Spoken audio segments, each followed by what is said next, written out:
Your A1C is your glycemic control for the last 3 months.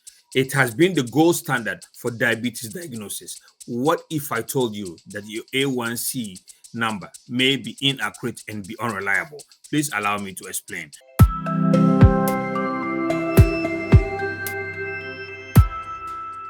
My name is Dr. Ennin, doctorate pharmacist and a functional medicine doctor. And again, welcome to the channel. Today, I am going to be focusing on hemoglobin A1c, which is the gold standard for diabetes diagnosis. But there are a lot of flaws with this test, and that may render it very unreliable. Now, A1c is a saturation of our red blood cells or glycation of our red blood cells. The percentage of glycation is what is used to determine our diagnosis. The assumption is our red blood cell is supposed to stay and turn over in about 90 days. But the research indicates that in diabetics, the turnover for our red blood cells may be as little as 81 days. And in non-diabetics, it may stay as long as 146 days. So this is what this means. Because in diabetics, the red blood cells doesn't stay as long. It doesn't have that much time to accumulate sugar. And for that reason, our A1C numbers may not be very accurate. Now, in non-diabetics, however, their red blood cells stays in their bloodstream as long as 146 days. In clinical setting, I see a lot of scenarios. And in most diabetics, their A1C may not be that accurate because their red blood cells are not living as long. And in non-diabetics, the red blood cell is staying as long and therefore accumulating more sugar. So if you are diabetic, you have to think of your A1C in a more holistic manner. You have to be looking at a lot of things. As a clinician, I like to look at a lot of factors. So for most diabetics, because of the high glycemic numbers, their red blood cells are not staying in the system that long for it to accumulate sugar. And for that reason, their numbers may not be that reliable. And I see in clinical practice where athletes, people who have good metabolic health, have high levels of A1C. Usually you see them in the pre-diabetic range, A1C of 5.7, A1C of 5.8, 5.9. But yet, metabolically, they are very healthy. So we have to understand that if you are diabetic, your A1C may not be that accurate. And if you are non-diabetic, your numbers may also not be that accurate. And another condition that may affect A1C numbers is when you are anemic. Because when you are anemic, your red blood cells doesn't stay as long, and that can affect your A1C or your hemoglobin A1c testing.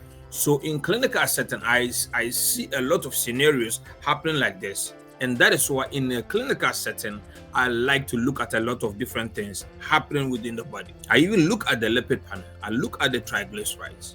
I look at the HDL. I even look at vitamin D.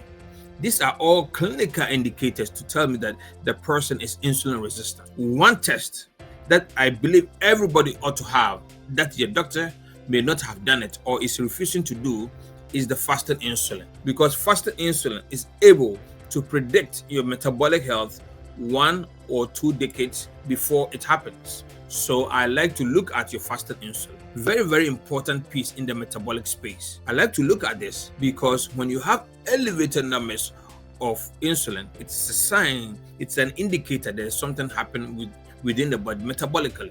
In the clinical setting, I see a lot of beautiful numbers for A1C, 4.8, 4.9, 5.0.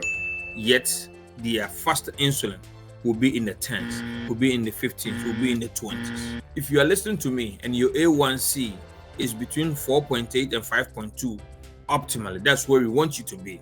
Or even by the conventional model where we want you to be less than 5.6, you want to also know what your fasting insulin is, because it is a clinical indicator of what is happening to you as far as your metabolic health is concerned.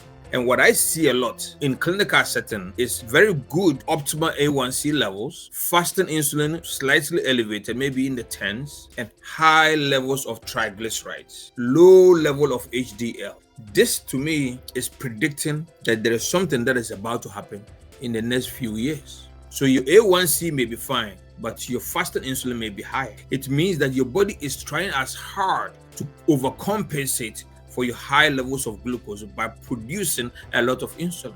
And in such people, you see that their triglycerides are also high. Their HDL will be low. These are all clinical indicators to tell me as a clinician that there's something wrong metabolically. If you don't take care of it, in the next few years, you are bound to suffer diabetes, you are about to suffer cardiovascular events. This is a very important piece in the metabolic space, and I want everybody, including clinicians, to be appreciative of that. Most doctors will not test for the fasting insulin because the American Diabetes Association states categorically that the assay for testing fasting insulin is not standardized, which can be accurate. But as long as you are using the same type of assay in every lab, then it should be okay. For example, you don't want to go to Quest Diagnostics and they'll use a different assay, and you go to LabCorp and they use a different assay. As long as you are consistent and they're using the same type of assay, then it is okay. They also argue that fasting insulin does not correlate to obesity. And that is true because there are a lot of thin people that are very unhealthy, and there are fat people that are also very healthy. So it does not, but at least it gives you an idea of your metabolic health. And that's what we need. It is very important that we understand the dynamics when it comes to hemoglobin A1c. In summary, this is what I want to take home to be.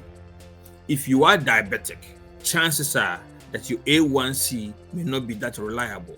There are other things we want to look at: your fasting glucose, your fasting ketones, your postprandial numbers, the fructoxamine testing to give better indicators of what is happening to you. Fasting insulin, very, very critical that we look at that. If you are anemic, your A1c may not be accurate. If you're very athletic, if you're metabolically sensitive, if all the indicators says that you are good and your A1c is a bit high, chances are it is flawed. So we have to understand these things from a metabolic standpoint, from a holistic standpoint, so to speak. And this is another pearl of health wisdom. I hope this helps. If this content resonates, please like, follow, share, and most importantly, subscribe so that we can keep this conversation going. I will see you in the next video. Thank you.